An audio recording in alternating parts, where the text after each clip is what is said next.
Assalamualaikum warahmatullahi wabarakatuh. Bismillah, alhamdulillah. Allahumma salli ala sayyidina Muhammad wa ala alihi wa sahbihi wa man walah wa man tabi'ahu ila yaumil qiyamah. Allahumma salli ala sayyidina Muhammadin abdika wa nabiyyika wa rasulika nabil ummi wa ala alihi wa sahbihi wa sallim tasliman biqadri azamati dzatika fi kulli waqtin wa hin, amma ba'd. Para pemirsa sekalian, jadi ini kita akan mengkaji mengenai sebuah motivasi hidup. Apa sebenarnya yang kita cari dalam hidup ini? Ketika kita memiliki cita-cita, biasanya orang memiliki program planning untuk meraih cita-cita itu. Dan sesungguhnya apa cita-cita final goal dari seluruh proses kita bercita-cita ini? Nah, inilah yang akan kita bahas pada kajian motivasi Al-Hikam kali ini. Beliau mengatakan, ya, Bismillahirrahmanirrahim, ma aradat himmatu salikin antaqifa indama kushifa laha illa wa nadathu hawatiful haqiqah. Tak satupun hasrat, ya, hasrat itu irodah, itu hasrat itu apa ya? Hasrat itu munculnya dari intuisi asalnya. Tumbuh hasrat atau cita-cita nanti menjadi satu kemauan yang kuat. Nah, seorang salik ini penempuh, kita ini sedang menempuh jalan hidup di dunia. Kita ini sedang berjalan di dunia ini, bukan sedang mandek, bukan sedang berhenti. Kita sedang berjalan. Kita berjalan kemana? Tentu cita-cita akhir kita adalah wa anna ila rabbikal muntaha. Sesungguhnya akhir dari seluruh perjalananmu adalah Allah itu sendiri. Jadi memang sebagai orang yang beriman, kita ini harus mempertanyakan diri kita sendiri. Apakah kita ini sudah punya cita-cita yang benar? Ya. Dan selanjutnya, apakah kita juga sudah mendidik agar cita-cita keluarga kita, orang-orang di sekitar kita, community kita adalah juga cita-cita yang benar. Karena kita sedang membangun suatu peradaban yang memiliki cita-cita yang bercahaya betul di masa depan. Maka bagi di dunia sufi pun itu, orang-orang yang sedang menempuh perjalanan menuju kepada Allah saja, itu ketika dibuka sebuah fenomena rohani yang disebut mukasyafah. Nah, mukasyafah itu ya bertingkat-tingkat. Ada mukasyafah yang sifatnya material. Misalnya apa? Kita sedang meneliti virus, meneliti nuklir, meneliti apa di laboratorium, atau meneliti kehidupan sosial misalnya, atau meneliti alam.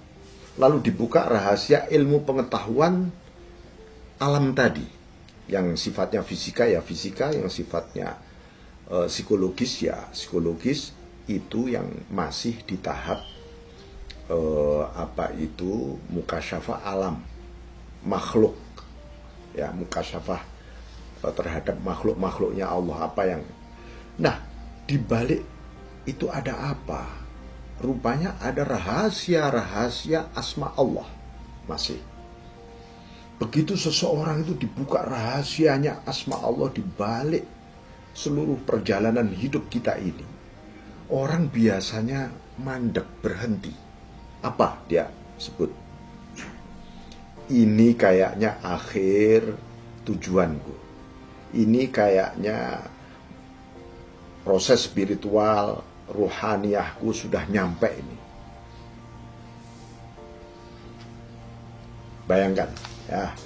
Nah, kalau seperti itu gimana? Mungkin barangkali orang juga memiliki sebuah cita-cita ya. Cita-cita di balik pekerjaan saja misalnya. Oh, cita-citaku, targetku 5 itu misalnya. Dia menganggap 5 itu final, tetapi dia dapat 5, dibuka apa yang tersembunyi di balik 5, dia minta 6, 7, 8 dan seterusnya. Ini apa yang membuat kita ini tiba-tiba terhenti? Ya, yang membuat terhenti adalah sebuah hambatan tentu saja. Kalau orang dibukakan rahasia oleh Allah, para sufi itu seringkali dibuka rahasia oleh Allah. Tetapi begitu dia dibuka rahasia itu, di dalam ada sebuah bahasa suci yang disebut hawatif. Tentu saja bahasa itu tidak ada rupanya, tidak ada warnanya, tidak ada suaranya. Bahasa ilahiyah yang mengatakan, yang ini disebut hawatiful haqiqah. Jadi suara hakikat paling dalam tiba-tiba mengatakan, alladzi tatlubu amamak, yang kamu cari masih jauh, masih di depan sana loh. Kalau mereka yang ada di wilayah dibuka rahasia asma Allah, akan muncul. Di depan sana masih ada rahasia sifat. Begitu dibuka rahasia sifat, di sana masih ada rahasia cahaya sifat. Ini terus sampai betul-betul wusul bertemu Allah. Ini cita-cita kita. Rasulullah SAW ketika peristiwa Mi'raj juga pernah ada suasana wukuf tadi. Contohnya dibuka rahasia surga oleh Allah. Beliau tersenyum, ya, beliau gembira karena umatnya ada di sini. Tapi diingatkan oleh Jibril. Nah, Jibril ini di dalam konteks ini diwakili oleh hawatiful haqiqah ini. Hei Muhammad, bukan di sini kamu berhenti. Naik terus. Tujuanmu itu Allah. Bukan berhenti pada keindahan-keindahan surgawi ini. Begitu juga dibukakan rahasia pengetahuan, rahasia alam semesta. Bahkan rahasia umatnya kelak. Rasulullah tercengang, diingatkan oleh Jibril, Muhammad, naik. Tujuanmu adalah Allah. Lah ini. Jadi mungkin hal yang paling sederhana ketika kita sedang beribadah, zikir misalnya. Wah, zikir kok asik, nikmat sekali misalnya.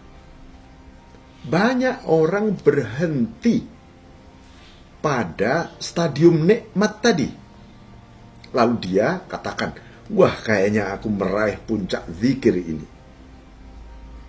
Padahal ada bahasa hakikat paling dalam mengatakan, perjalanan zikirmu masih jauh di depan sana. Ayo, jalan terus zikirmu. Abaikan fenomena-fenomena ini.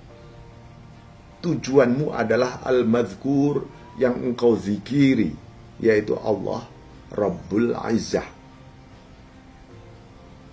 Nah ini, jadi itu namanya hawatiful haqiqah, alladzi tatlubu amamak. Nah, itu dari segi batiniyah, perjalanan ruhani.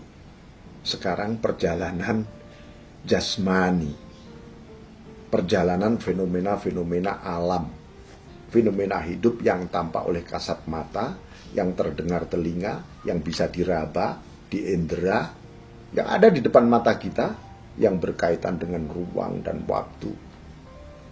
Ini sehari-hari kita hadapi. Lalu orang tiba-tiba membangun didasarkan sebuah atau sesuatu yang tampak tadi. Dia bangun satu cita-cita.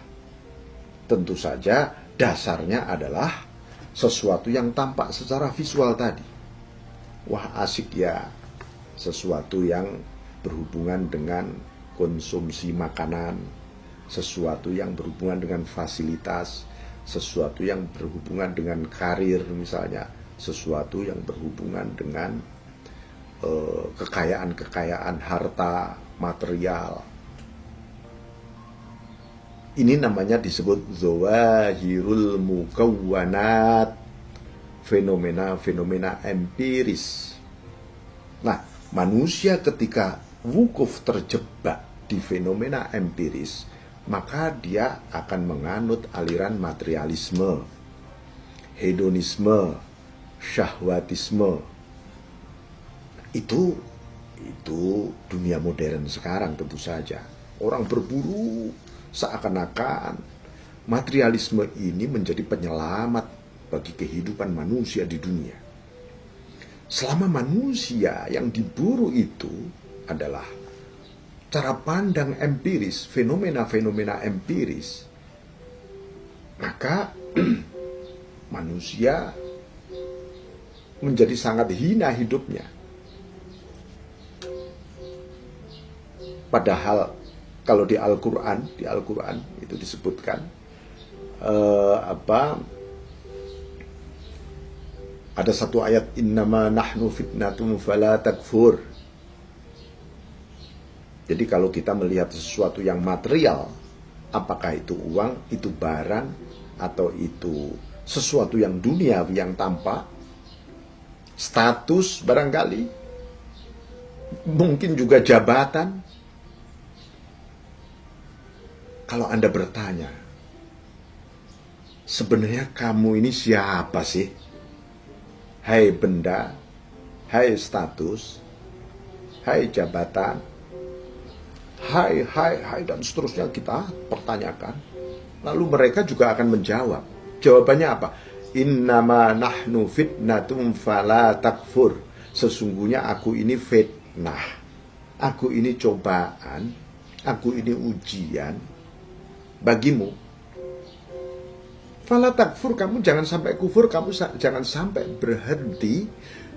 Kufur ini maksudnya kamu jangan sampai meyakini aku sebagai penyelamat, sebagai yang menolong, sebagai yang memberi rasa aman, sebagai cita-cita. Aku ini hanya ujian.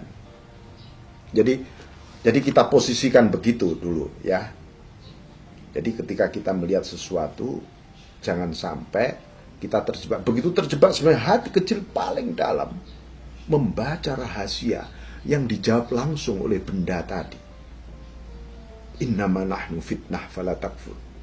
Kita melihat laut begitu indah. Kita terpesona dengan indahnya laut misalnya. Si laut akan mengatakan, innama nahnu fitnah, aku ini cobaan loh bagimu. Jangan sampai kamu terpesona oleh keindahanku. Melihat semilir angin yang sejuk, tadi si angin yang sejuk tadi juga mengatakan, aku ini cobaan loh bagimu. Jangan sampai kamu berhenti pada rasa sejuk di balik diriku. Melihat bunga-bunga yang mekar indah sekali, dia juga mengatakan, aku ini cobaan bagimu. Jangan berhenti pada wujud keindahanku. Nah, ini supaya apa? Ini perjalanan kita ini berlanjut terus, ya berlanjut. Maka Rasulullah SAW sampai menyebutkan la uhsi thana'an 'alaika anta kama athnaita 'ala nafsik ya Tuhan. Ini enggak ada akhirnya rasanya. Aku memujimu pun tidak mampu selayaknya engkau dipuji Tuhan. Bayangkan. Ini menggambarkan bahwa perjalanan kita begitu panjang, ya. Oleh karena itu ini satu hal yang mesti kita cermati betul agar proses-proses kita hidup di alam nyata. Alam nyata ini memang sesuatu yang harus kita genggam. Jangan sebaliknya kita malah digenggam oleh alam kehidupan ini.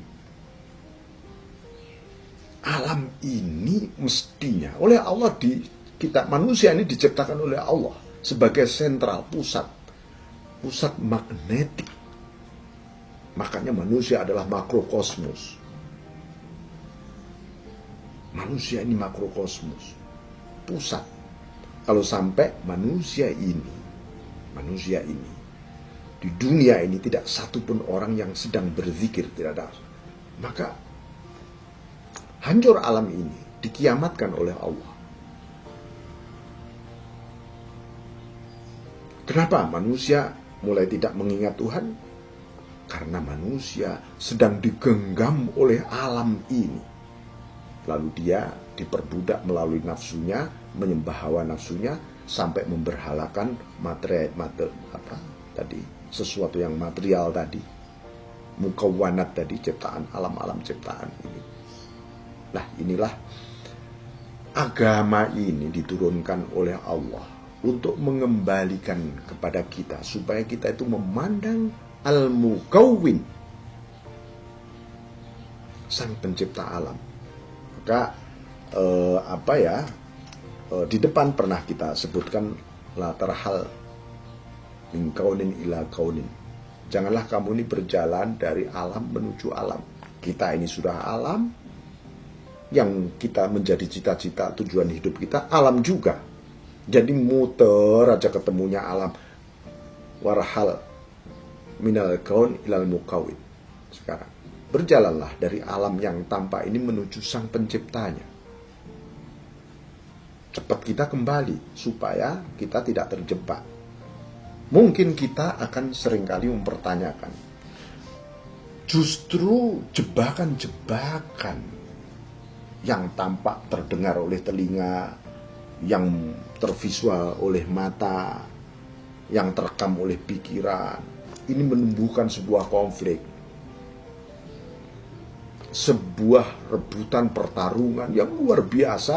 Dan terakhir hanya ada dua di Al-Quran disebutkan, seperti diprediksi oleh malaikat, ataj'alu fiha mayyufsidu fiha wa yasfikud dima. Ya, apakah engkau akan menjadikan manusia ini yang memiliki hobi merusak bumi dan menumpahkan darah? Dua ikon suku kata yang luar biasa. Kenapa manusia ini bisa merusak bumi dan perang, menumpahkan darah, konflik kekerasan?